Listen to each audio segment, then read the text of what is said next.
Welcome, everyone, to the Real Whovians cast, episode 703. I am your host, Matrix Lord 212, and I'm with Danette. What's up, Danette? What's up? What's up, Daniel? Hello. What's up, Gloria? Hello. What's up, James? Alonzi.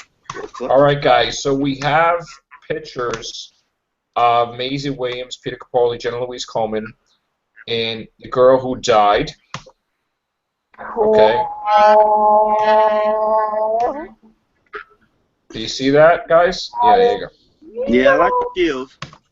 How awesome is that? That looks like a really nice picture, man. Yeah.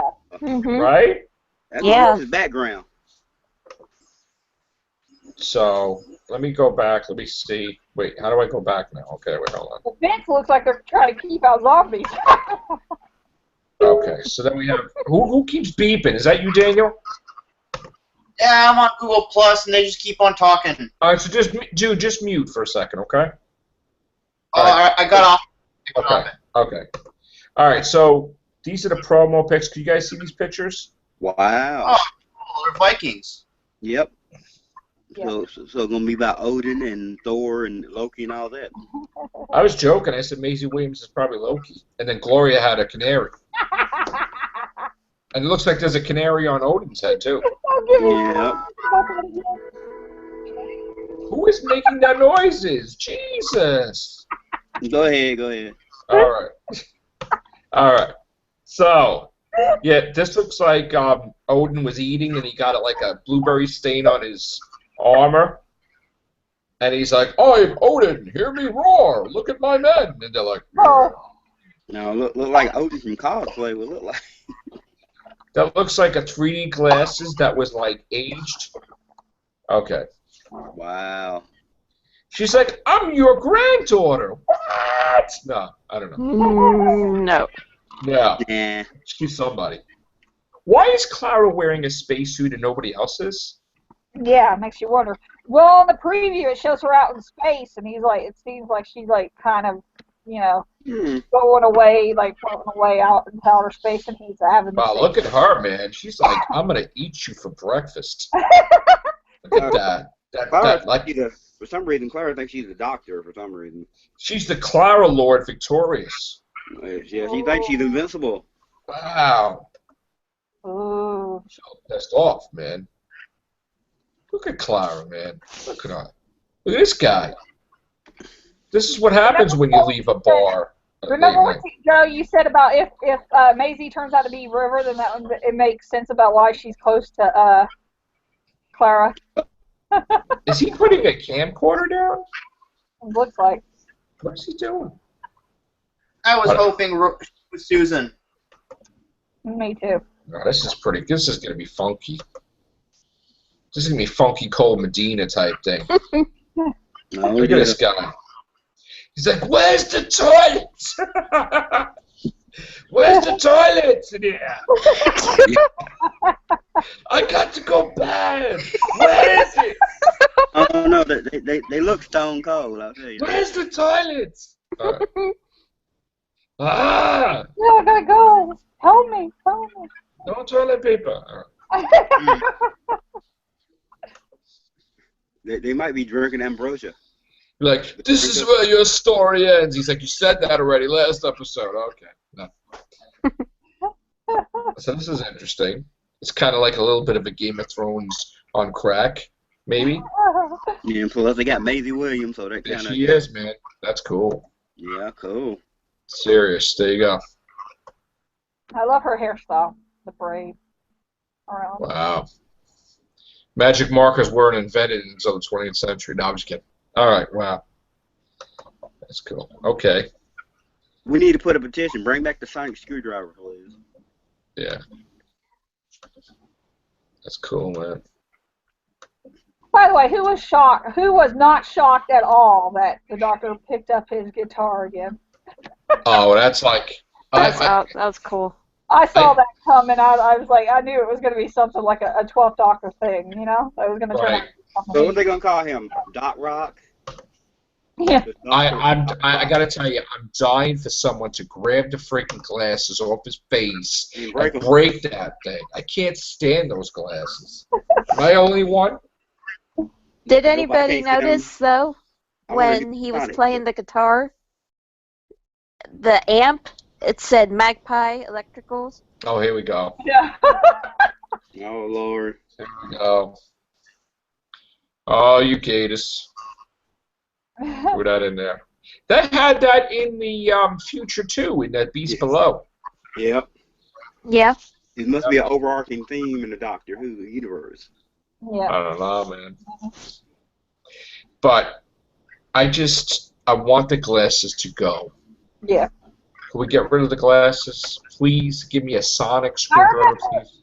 I remember back on the trailer, the first trailer, where it had everything, a lot of stuff. When he put the glasses on, then we just thought it was going to just be he was wearing a pair of glasses. We didn't know that he was going to replace the Sonic. Right. Oh, my God. I thought it was cool back then, but now it's like, ah. But after a while, it gets old. The Sonic never gets old. All right, so I'm going to read some of here. Maisie Williams and, hold on, my computer's getting crazy. Jamie Matheson, the Doctor meets the Vikings. Of course he does. The only question is, why did it take so long? Odin has come to visit his law followers, the Vikings, and reward their bravest warriors with a place in Valhalla. There's only one problem: the Doctor and Clara, who are having none of this and smell a rat. They soon caught up in the middle of a war between an advanced race of mercenary aliens and a village full of angry Vikings who don't take kindly to their gods insulted. But the Doctor has no TARDIS or sonic screwdriver, just his wits and raw material in the form of Viking villagers, but these aren't the roaring warriors of legend. These are the ones who usually stay behind to feed the chickens, the farmers and the shepherds who make sure that the roaring Vikings had a village to come home to. But the aliens are coming back, and if the Doctor can't convince the villagers to flee, he just might have to teach them to fight. There is another big mystery to solve in the form of Maisie Williams, who plays a Viking that the Doctor seems to recognize. But from where? Or is it when? At what point in development the episode was called? At one point in development, the episode was called "The All Father's Army," referencing both Dad's Army and Norse mythology. There was also nods to films like The Magnificent Seven and The Dirty Dozen. So Maisie Williams is Ashholders, whatever. When Doctor Who came back on television, this is Maisie Williams talking. She says a lot of her male friends were really excited about it when it came back on TV. I didn't know much about it, but I watched a couple of seasons with David Tennant, of course. And since I've been here, I've been questioning Jenna. Why are you in a spacesuit? What's going on here? Have we met this person before? Does this link back to a previous episode? Anything I could find out. It has been really exciting working on it, and I'm so glad to be part of the show. She says, I was approached with the role, and I didn't know much about it, but knew we were introducing a new character to work closely with the Doctor. I got through the second episode and absolutely loved it. I was going to do a tape, but ran out of time because I was in America shooting another film. So my agent worked really hard and sent over lots of clips and videos. They liked them and gave me the role. Who has the most beards, Doctor Who or Game of Thrones? She says, I feel like I've seen a lot of insane beards on the shoot. I don't know which would have more, but it's very nice that the familiar bearded hairy men setting, she says. It's so refreshing to have the futuristic element linked in it too. That's what kept me really going, not the beards and dragons. There's a whole new element that's fed into this sides. It just looks so great with all of us in our Viking outfits, Jenna in her spacesuit, and the Doctor in his cool coat with his crazy sunglasses. It makes for a really cool, interesting dynamic on screen. She's like, what was it like to work with Peter Capaldi? She's like, Peter's been such a joy to work with. My brother was so excited when he heard I got the part, as was I. He's wonderful. He's a wonderful, wonderful actor, and I couldn't wait to meet him. He totally lived up to my expectations, and I loved that. When you meet your idols, people say don't meet your idols, as they turn out to be they don't turn out to be who you want them to be. That's completely not the case with Peter, and he's wonderful, and he was really helpful on set. What do you think about the fact that Doctor Who has been running for 50 years? She says, when I got the role, my mom would tell me about it when she watched it before and came back on recently. She's like, I'm not so aware of the previous Doctors, but I know a lot of the lines Peter says now relate back to the other Doctors' lines. It's so nice how they've incorporated the previous seasons into the more recent episodes. I like how it all links together one way or another. Ooh. So that's pretty cool, you know. She's definitely going to... Listen, Moffat lies, okay? Moffat said that the Doctor definitely dies. He didn't in the last episode. Moffat said that Maisie Williams is a new character. She is not, probably. She's probably somebody we know. So give me your thoughts, guys. Wow. Susan. Susan? Or... Susan. Yeah, Susan. She's a new character. She's a new character? Yeah, I don't think she's anybody. Really? Yeah. I don't know. I kind of think part of me thinks it's going to be a new character, and then part of me thinks it might be a old character coming back. Right. I don't know. I don't know. And then we got the cover of the Doctor magazine next month. Yeah. And of course, it shows off the Zygons and Osgood and Clara and Kate. That's so cool. That is I so love cool that. cover, man. I like my cover that I got with Missy and. Did I show you that, James? I think I showed that to you, guys. We saw me and Danette saw it. Well, I bought. Yeah, I had to have that because Missy was on the cover. Yeah. You know, got a glare here right now, but yeah, that's pretty cool. And then I got the one with Osgood, of course. I couldn't wait to get that cover. So. Yeah. All right. So, what do you guys think now? This is going to be way better, this episode this week. Yeah, I think it'll be better than the last, yeah. What about you, Danette? I think so. I think it looks really good. The pictures are good. James? What do you think, James? Nice. Yeah? What about you, Daniel? What do you think of the episode? You think the episode's going to be one of the best this week? Well, it's got to be better than Under the Lake and Before the Flood. Right. Gotta be. Right? Hopefully. Yeah. What else did I want to talk about Doctor Who related? Let me see. I did want to talk about something else. Yes. Let me get the article. I think Omega's. I wish Omega came back. That would be really nice. Oh, let's see. Let's see what we have here. Hold on.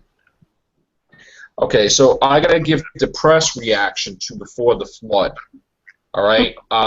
Yeah, I have to do it because it's not always 10 out of 10 here. Press reaction to the Doctor Who Before the Flood is in, and The Guardian admiring the timey-wimey structure of the story, finding it mind-boggling in its ingenuity, its time-hopping central promise enough to leave you scratching your head for days. They loved the main protagonist. I'm not one to scare easily, but I found the realization of the Fisher King difficult to look at, putting this old fanboy in the mind of the destroyer from 1989's Battlefield. Okay. Telegraph said they felt the Fisher King was underused. The scares are fewer this week, though there were certainly tension to be found in a deaf woman being followed by a ghost wielding an axe. And the much-hyped Fisher King was sadly little seen. Given that the character's voice was performed by the talented Peter Serafinowicz, which was Star Wars' Darth Maul, it was a shame he didn't get a bit more dialogue.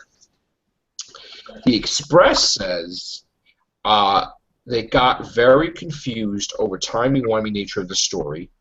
When it comes to trying to understand time travel and paradoxes on Doctor Who, just don't. Put any efforts to one side, just go with it and take it at face value. If the 10-year-old sitting in front of you can do it, so can you. Once you manage to bypass the timey-wimey chaos ensuing in front of the eyes, it's quite a pleasurable way to spend Saturday evening in front of the television. The Metro says they had found the events on the drum underwhelming, but loved the realization of the ghosts. Without uttering even a word of dialogue, the ghosts are one of the scariest and most effective creations seen in modern Who.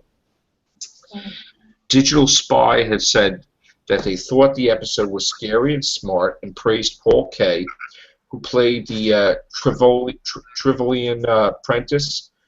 Kaye is terrific as Prentice. It's just a shame his screen time is so brief as to relegate the one-time Prentice to see a little more.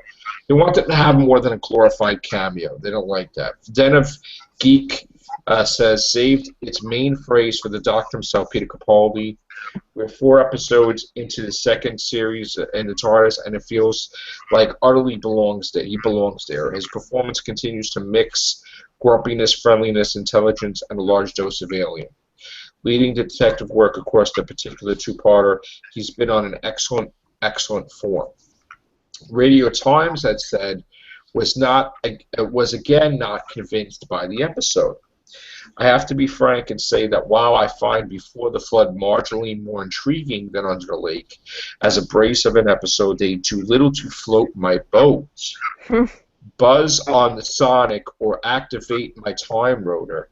The reviewer points out his 10-year-old nephew loved the story.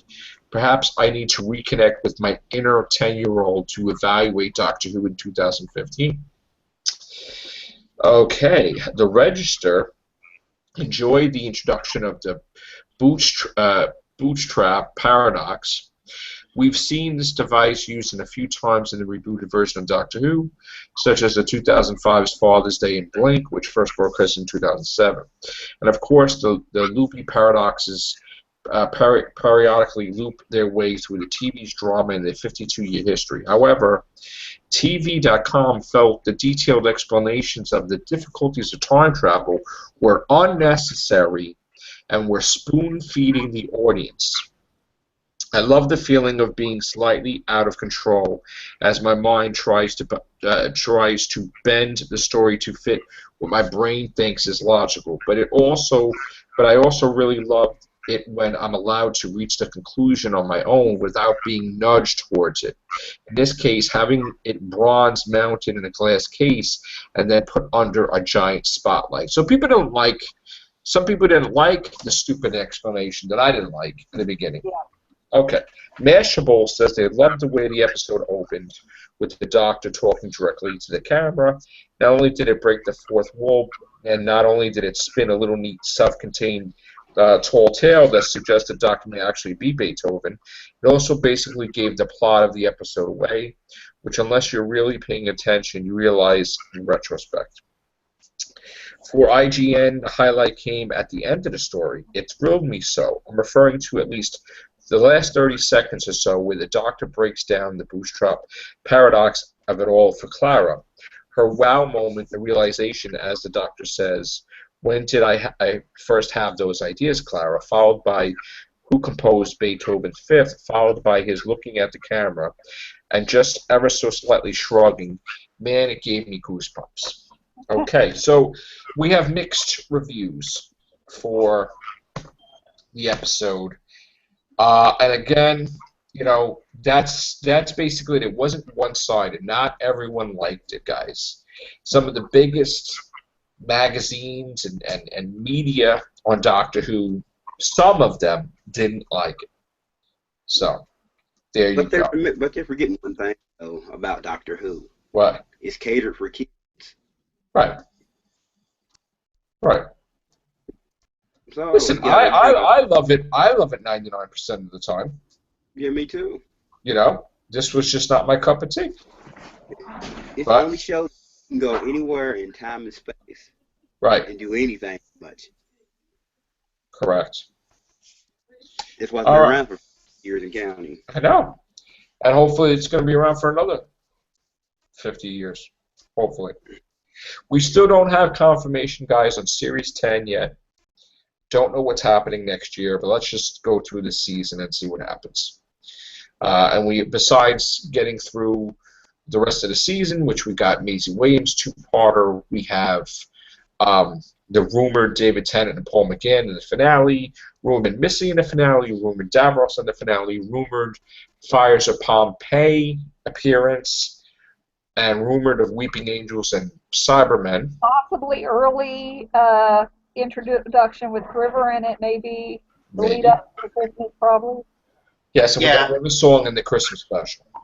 Yeah. And we have David Tennant and Paul McGann in the finale, possibly. That's what I said, yeah. Just keep in mind, guys, that nothing is set in stone, okay? Despite the fact that Peter Capaldi, they said he's signed for Series 10, there may not be a Series 10 next year, so that may throw things out of the window. Or it could just be specials. Or we could just have a regeneration story. We don't know. We don't know what's happening, guys, so have an open mind when it comes to the Christmas special. Because he's the first Doctor of a new set of regenerations. Yep. All right, guys. On that note, we're out of here. Take care. Bye for now.